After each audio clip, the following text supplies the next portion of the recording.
This is the CBS Evening News with Connie Chung in New York and Dan Rather in Washington. Good evening. In the gloom of a rainy Washington night, the hopes of Ross Perot, union labor, and others to defeat the North American Free Trade Agreement have been washed away. The debate drones on back there under the dome. All that remains is the official vote due later this evening. If, as expected, President Clinton wins, it will be hailed as one of his biggest victories. But Ross Perot, among others, says that it will be a very costly victory for President Clinton, his party, and the country. Our chief Washington correspondent, Bob Schieffer, begins our coverage. As members of Congress headed to the Capitol this morning, the pro-NAFTA forces were already feeling good about their chances. Even the president's new best friend, the Republican House Whip. What's your latest head count? Enough to win. Taking no chances, the White House sent its heaviest hitters for the final roundup. We're very close. I think we have a cliffhanger, but I think we're going to win it. But only if we keep at it, warned the president's top vote counters. We're not there yet. We're still about 8 to 10 votes short. And he had reason to worry. There were so many lobbyists inside the Capitol, they had to be roped off to keep the halls clear. And the opposition was warning of retaliation by the voters. They are going to throw your butts out of here. But it was the Democrats who were the hardest on their president. The deal making, the horse trading, and the outright buying and selling of votes by this administration is obscene. 1 month before Christmas, it's NAFTA clause time at the White House. Even so, the White House strategy was working. When NAFTA foes gathered for a skull session at mid-afternoon, it was clear they were going to lose. The president's cautious vote counter finally admitted success. Our prediction is a very narrow victory. In fact, Richardson knew then he had the votes to spare, but the debate fueled such hard feeling it had to be stopped twice.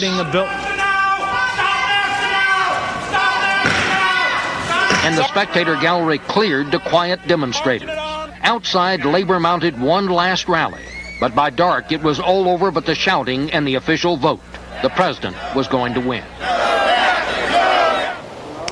That final vote will come later tonight, and in contrast to the mean fight that's been going on in the House, both sides say NAFTA will get smooth sailing when it's voted on in the Senate late this week or early next. So it should be ready for the president to sign into law by Thanksgiving. Dan? Bob Schieffer here on Capitol Hill. Thanks. All day long, President Clinton tried to be careful not to appear overconfident, despite all the signs that NAFTA would pass the House. White House correspondent Rita Braver has more about the strategy just down Pennsylvania Avenue tonight. Rita? Dan, privately, most White House aides look about as happy as a pack of cats that just swallowed a cage full of canaries. But publicly, they're all being very cautious about predicting victory on NAFTA, just as the president is. Morning, Mr. President. Is the NAFTA vote in the bag? Never in the bag till the vote's there. But I feel good. This was the last NAFTA War Room strategy session for Chicago political veteran William Daley, who was brought in to spearhead the NAFTA battle. We do not want to turn this into some party atmosphere around here because it isn't an election night, it's a vote. So it's going to be an interesting day and a long day. And President Clinton spent much of this long day making a last round of telephone calls to keep the pressure on Congress. But now he faces a new problem, charges that the administration bought House votes by giving members special deals for their districts. Trade Representative Mickey Cantor denies the allegation. There are all kinds of stories flying around. There are all kinds of things, most of which aren't true. I've heard about bridges. The only bridge we have here is a bridge to the future. The fact is that what we've done is strengthen the agreement. And the president's supporters say it's ironic that in the past he's been criticized for not understanding how to wheel and deal with Congress. Now he's being attacked for being too good at it. Dan? Rita Braver live at the White House. Thanks. Ross Perot has not had a good day. As I found out a short while ago, he is talking about the future while keeping up a barrage of criticism right up to the vote. They tried everything in the world, $30 million out of Mexico lobbying. That didn't produce any results. And then finally they got down to brass tacks. The President of the United States opened the U.S. Treasury vault and started buying votes one at a time with hardworking taxpayer money, the very people who will be put out of work if this deal goes through. That seems to be working. But if it passes, they're going to have to live with it. In practical terms, what will that mean for the elections of 1994? Well, our membership is going through the roof. The working people in America feel that both parties have abandoned them. We're doing nothing now to try to cause that to happen. We're just working this issue. If this passes, starting tomorrow morning, we're going to have a massive nationwide membership campaign. We are already organized in every congressional district. We've been the swing vote already in several elections. We will be positioned, so the second vote, this is going to be a 3-vote operation if it passes, Dan. The first one is they pass NAFTA. Second one, we're going to have the 1994 congressional and Senate races. Then there'll be a third vote in 1996. The facts are, the older this thing gets, the worse it'll look. You know, and I know, that the analysis of the NAFTA vote, as seen from the White House, is Vice President Gore turned it around. Quote, in quotation marks, also in quotation marks, Gore handed Perot his head, and that was turnaround time on NAFTA. Now, that's a song they're singing. They're going to be singing it. I want to give you a chance to respond to it. Well, there's not a word of truth to it. They made a 1.5-hour personal attack on me, and I could care less. I went to debate NAFTA. They can't debate NAFTA, so they cannot stand there and talk about these issues. So they went to a personal attack. Let's look at the real test. We continued to gain votes against NAFTA all the way up to the time the president opened the Treasury vault and started buying votes. That's the only thing that worked.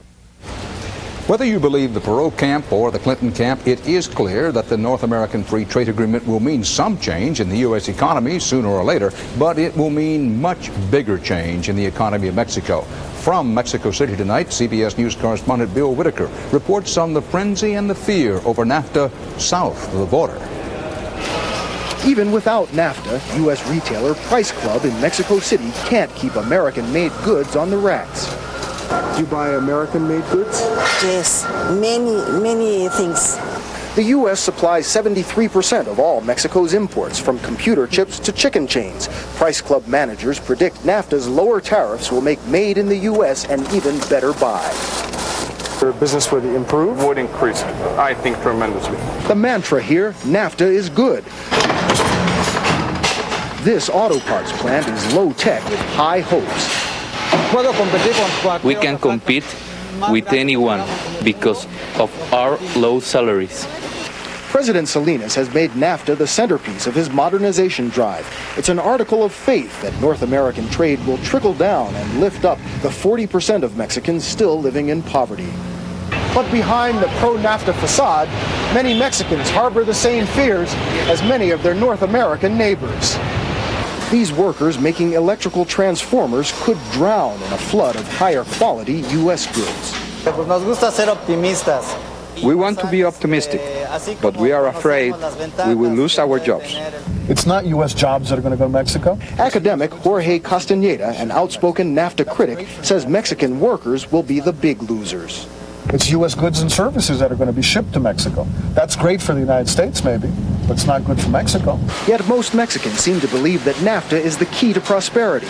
Analysts here say it probably won't be as bad as some Americans fear, nor the economic salvation most Mexicans hope. Bill Whitaker, CBS News, Mexico City.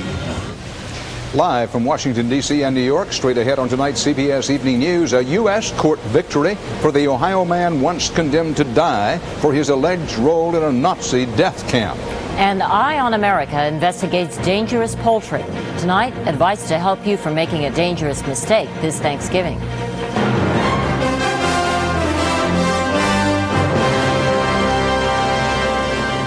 Pretty easy to see who my daughter takes after. I've got her funny laugh. And my talent for raising perfect kids. Fortunately for those perfect kids, I have your energy. Well, I did get you started on breakfast with grape nuts. Yeah, she's right. There's all this energy right there in the bowl. What's here on the box? Fat-free natural energy source. But I told her you have to try it yourself to understand it. After a few days, I realized with a good breakfast, I have all this stamina in the morning. And I like the taste. My grandkids are perfect. Good. You want them? Post Grape Nut cereal helps keep you going strong all morning long. How fast does Anbesol start to relieve toothache pain? Before you can say Anbesol. denture pain? Before you can say Anbesol. relieve minor mouth pain on contact with Anbesol in regular or maximum strength. I have no time for colds. My husband's a doctor and can give me anything, but he recommends Dimetapp Extend tabs. Dimetapp controls my sneezing and nasal congestion. It's strong medicine. Doctors recommend Dimetapp for their families and yours. The plot thickens and more possible legal trouble tonight in the aftermath of the New Jersey governor's race. Republican campaign manager Ed Rollins is now scheduled to testify before a federal grand jury tomorrow. That grand jury is looking into whether Republican political operatives paid to suppress voter turnout, especially voter turnout in African-American precincts for the Democrat. The Democrat lost by a narrow margin. Rollins first boasted about and now denies spending $500,000 to do just that. John Demjanjuk took another step on the way back today from the death row in Israel to a normal life in Ohio. A federal court threw out its own 1986 order that extradited Demjanjuk to stand trial as a Nazi war criminal. But the U.S. government still wants to deport him, and others want to try him again. Correspondent Giselle Fernandez reports. For the man Israel convicted, then acquitted of being Ivan the Terrible, today's ruling is a major victory. For John Demjanjuk, playing here with his grandchildren, it's a chance to clear his name and perhaps regain his U.S. citizenship. We feel very blessed to live in the United States of America and able to enjoy its freedoms. And all we can all say is God bless America. In a unanimous decision, the appeals court ruled Demjanjuk's 1986 extradition order to Israel amounted to fraud, saying, quote, government lawyers acted with reckless disregard for the truth. Specifically, the court found the Justice Department's Nazi hunters withheld critical evidence that could have helped Demjanjuk prove he was the victim of mistaken identity. Among the evidence withheld, testimony from Soviet prisoners who identified this man, Marchenko, as Ivan the Terrible, not Demjanjuk. It was this and other documents that led the Israeli Supreme Court this year to overturn Demjanjuk's conviction and allow his return to the U.S. Outraged Jewish leaders who have been protesting outside Demjanjuk's home remain convinced he's a Nazi war criminal. John Demjanjuk's past is clearly as a Nazi. The Justice Department did not respond to the charges of misconduct, but today vowed to continue its fight to have Demjanjuk deported, a fight that no doubt will beg the troubling question yet again.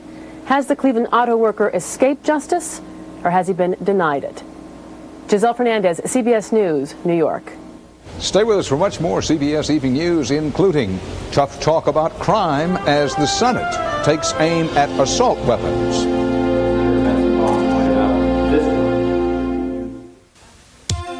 Salad Shooter helps you every day. How about some cheese for your pizza or perfect Salad Shooter hash browns for breakfast, vegetables sliced or shredded, and nothing tops a salad like Salad Shooter. Point and shoot to help you every day. Presto Salad Shooter electric slicer shredder.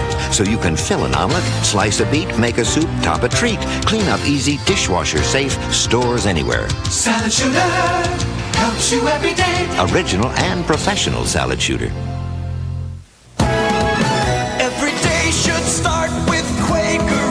Nothing cold can steam you up and help keep you rolling all morning like hot Quaker oatmeal. Every day should feel this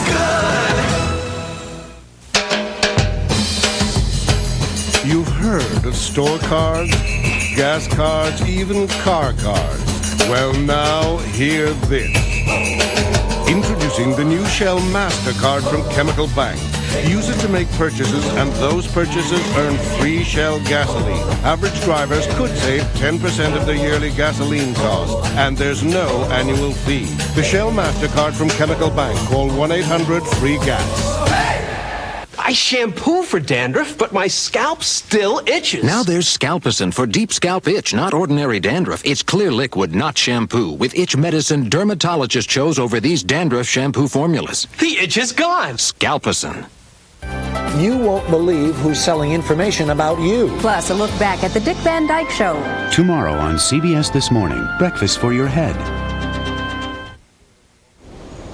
Pressure is building on lawmakers here on Capitol Hill to do something, almost anything, about the violent crime that has so many Americans outraged, living in fear, and dying in the streets.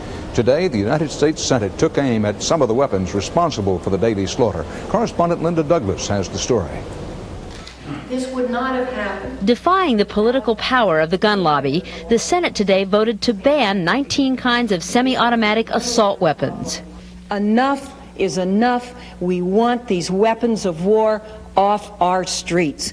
Feinstein charged assault weapons are only used to kill humans. In her hometown of San Francisco last year, a deranged man with 3 semi-automatics opened fire in a high-rise, killing 8 people.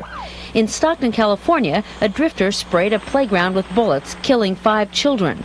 But the National Rifle Association argues Americans have the constitutional right to an unlimited choice of weapons. People use semi-automatic firearms for all sorts of lawful things, self-defense, recreational shooting, and hunting. Who can argue that this is a sporting weapon? In the Senate, public pressure to do something about crime has produced a $22 billion crime bill. It would put 100,000 police on the streets, extend the death penalty to 50 crimes, impose mandatory life sentences on 3-time federal offenders no matter what their crime, make gang membership a federal crime in some cases, and spend $6 billion to build more prisons. Some of the fiercest parts of the Senate crime bill may never become law. Yet despite the fact that the House of Representatives will likely oppose the ban on assault weapons, the Senate will fight for that. In the past, efforts to outlaw assault guns have failed, but this time polls show the American public supports the idea. Linda Douglas, CBS News, Washington.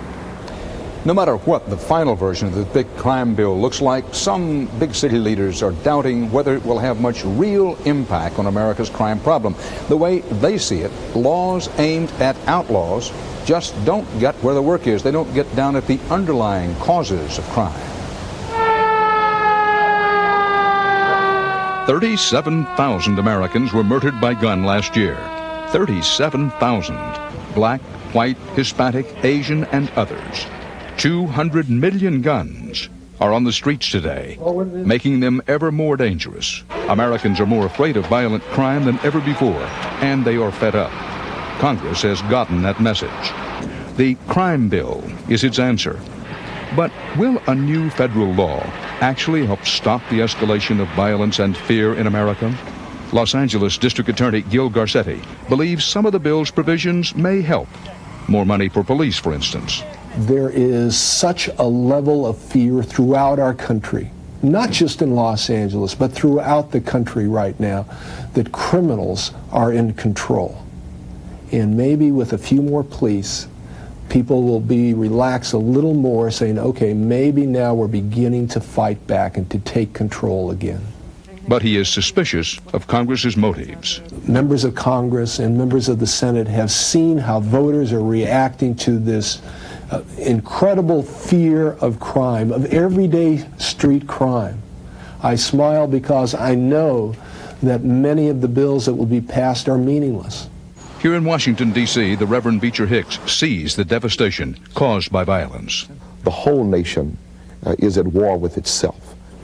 In terms of killing, and particularly African Americans killing other African Americans, is the problem overstated? We do have a serious problem with regard to death within our own community. I mean, it is not simply an African American problem, because the same death that is in our communities is also in white communities. It is a problem that has its rootage in poverty. Let's talk about the crime bill itself. Will it help? Let me just say that this bill provides for greater metal detection within our public schools, but it does not provide for more laboratories. It does not provide for greater jobs. It does not provide anything that will bring about hope for the future. To really put an end to this, we have to start investing on the front end. This means with early intervention, with the young, we must also be thinking in terms of crime prevention. For us to continue to build prisons, add more prosecutors, add more police is not the answer. The crime bill is headed tonight toward final passage in the Senate. It then goes to a conference committee where the House and Senate will work out their differences. Still to come on tonight's CBS Evening News, Eye on America. Tonight, talking turkey, the unseen dangers that could spoil Thanksgiving dinner. How do you give low-saturated fat oils like canola a different taste? Add corn oil. Only Mazola Right Blend blends the leading corn oil with canola, with 1 gram of saturated fat per serving. Blend good taste into your healthy cooking with Mazola Right Blend. Start fresh and get a whole other kind of chip. Chip Shot. Presto Chip Shot potato chips. Slices so thin they gotta be crisp. Regular or ripple cut. Fry them up or even microwave for a light, no-fat chip. Chip Shot. Perfect Chip Shot slices. Flavor them up for the taste you want. Clean up easy, dishwasher safe. Chip Shot. Crisp, light, delicious, a whole other kind of chip. Chip Shot potato chipper. Chip Shot. From Presto.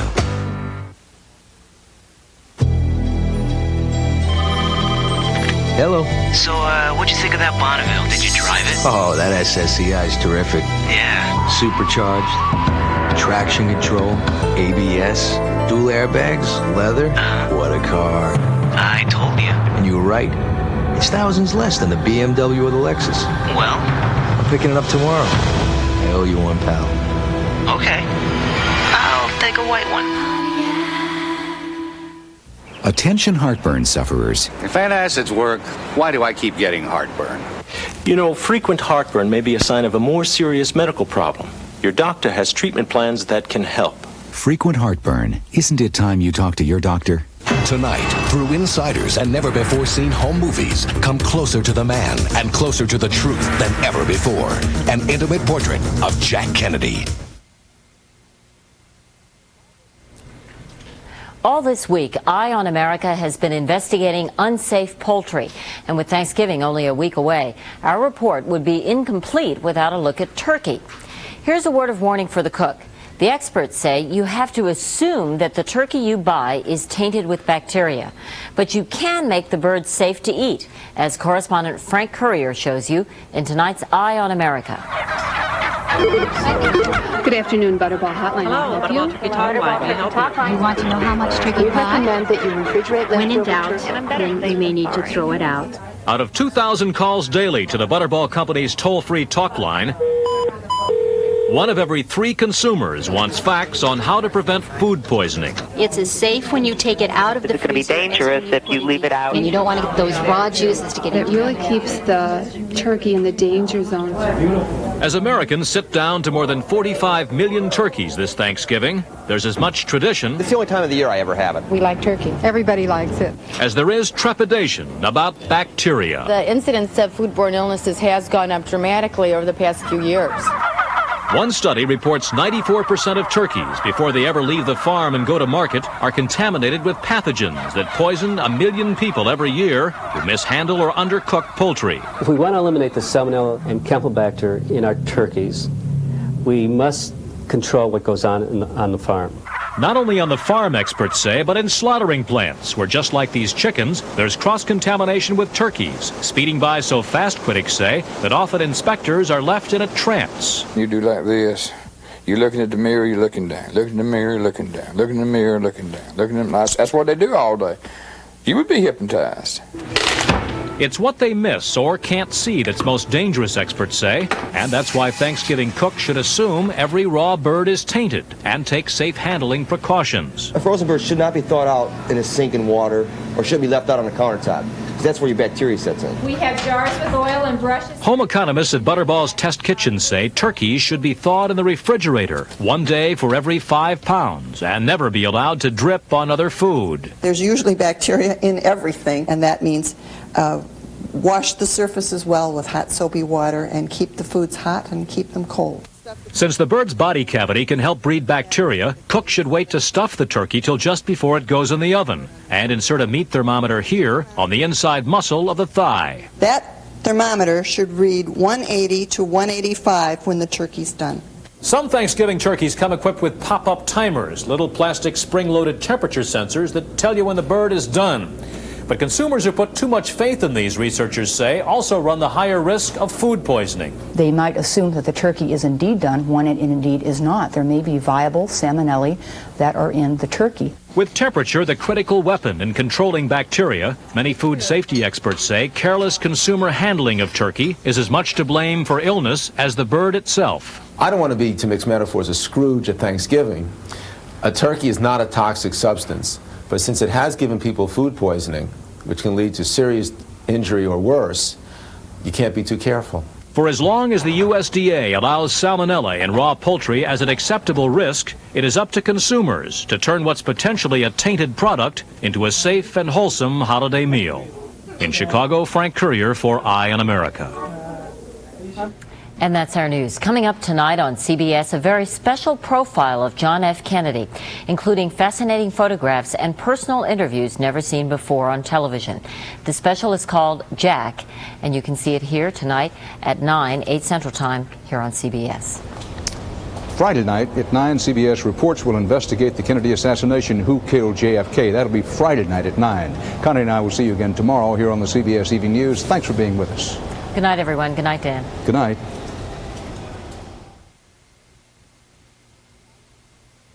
When I was a kid, Mom was always after me to eat right. And that's what mothers do. Now I'm looking out for her with Ensure. More than a vitamin supplement, Ensure is a delicious drink with all the nutrients adults need to help stay healthy, active, be energetic. Drink Ensure as a meal. Or in between. You know, dear, Ensure is even recommended #1 by doctors as a source of complete, balanced nutrition. Ensure. To your health, Mom. Our health, dear. Someone very special is on that train.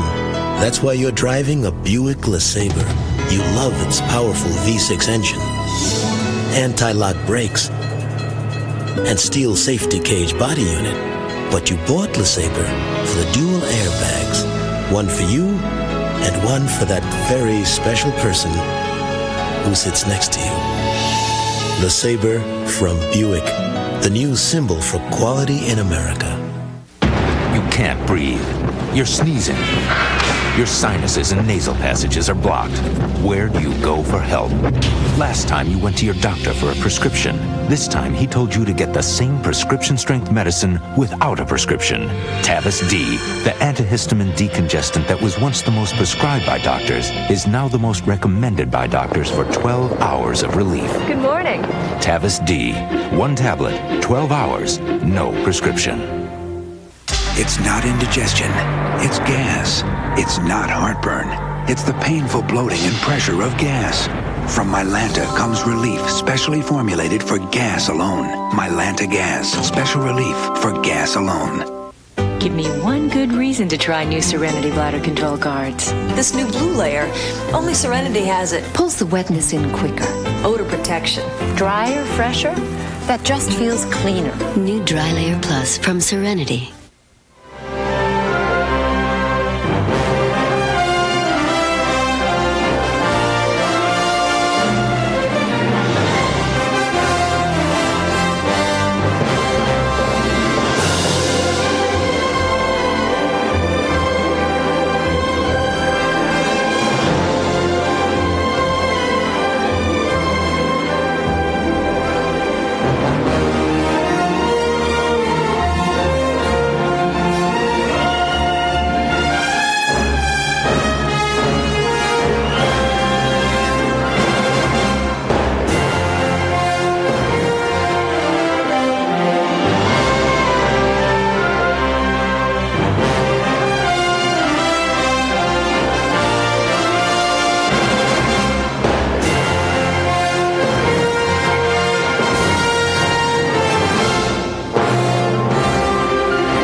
Experience CBS News.